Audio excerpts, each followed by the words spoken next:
Form में, अच्छा, तो फॉर्म भर सकते हैं क्या, मीन्स क्या रिटन बोल रहे टेस्ट हो, के आईआईटी लिए या खड़गपुर में पीएचडी एडमिशन के लिए? Yes yes yes. तो नेट गेट कंपलसरी नहीं दिखा रहा एप्लीकेशन, जब अप्लाई करोगे तो वहां लिखा होगा ना, गेट स्कोर मांग रहा होगा, नेट स्कोर मांग रहा होगा ना। नो वो एक जो है ब्राउचर है उधर देखा था ऐसे, मीन्स इंस्टीट्यूशन असिस्टेंटशिप के लिए ऐसे कुछ मैंडेटरी नहीं दिख रहा है, तो अच्छा अप्लाई इंस्टीट्यूट, कर सकते हैं। हाँ, लेकिन मुझे ऐसा लगता है इंस्टीट्यूट असिस्टेंटशिप कैसे मिलेगा फेलोशिप, आपको कौन देगा? इंस्टीट्यूट फेलोशिप किसको मिलती है? जिनका गेट ओके क्वालिफाइड होता है। इंस्टीट्यूट बिना बिना फेलोशिप के एडमिशन कैसे देगा इंस्टीट्यूट?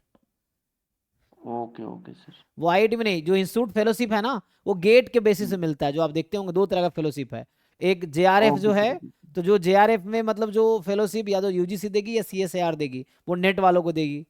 और जो आपका गेट है तो इंस्टीट्यूट फेलोशिप मिलेगा, तो जो इंस्टीट्यूट फेलो आप देखते होंगे वो गेट के थ्रू होता है। और जो एक ओके और सर। आता है इंस्पायर फेलो, इंस्पायर का डीएसटी देख पे करती है, ये है ओके सर्व जो है डीएसटी सर्व, तो वो इंस्पायर फेलो को पे करती है। तो आपका कोई ना कोई फंडिंग सोर्स होने चाहिए, वरना वो बिना फंडिंग सोर्स के वो नहीं करेंगे एडमिशन, है ना। तो वो अभी फंडिंग उधर आपको तब मार्च देंगे जब गेट क्वालिफाई नाइन, होगा, हाँ। मार्च 9 लास्ट डेट डाला है, तो गेट का तो तब तक रिजल्ट नहीं आएगा शायद।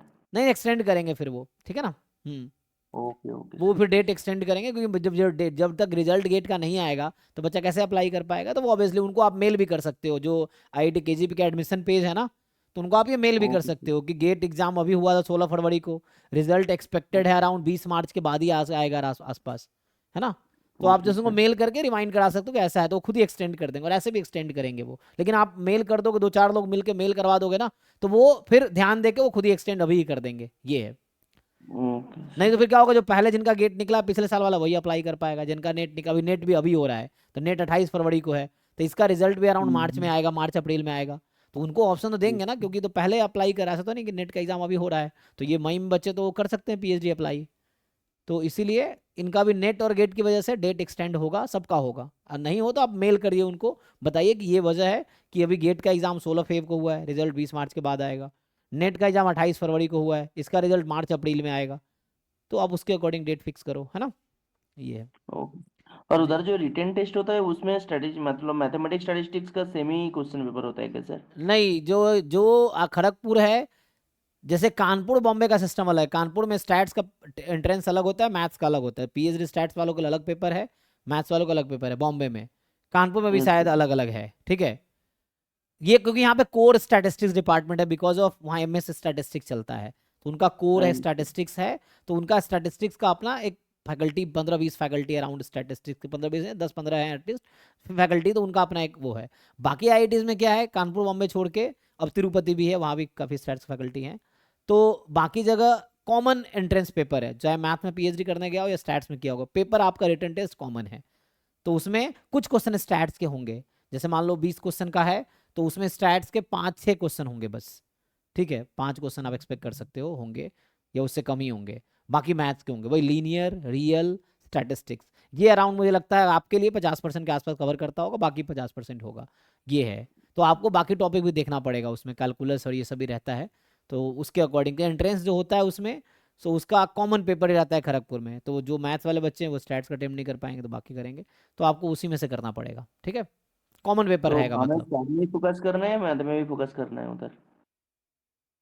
अच्छा, आप टेस्ट में, यस यस सर। टेस्ट में सारे क्वेश्चन कंपलसरी होते हैं, वहाँ ऑप्शनल नहीं होते हैं। तो आप जितना कर सकते हैं आपको करने होंगे सारे, मतलब ऐसा कट ऑफ कोई भी वो होता नहीं है है सर कि रिटन टेस्ट स्टैट्स वालों का? को इतना ही करना, ऐसा नहीं है।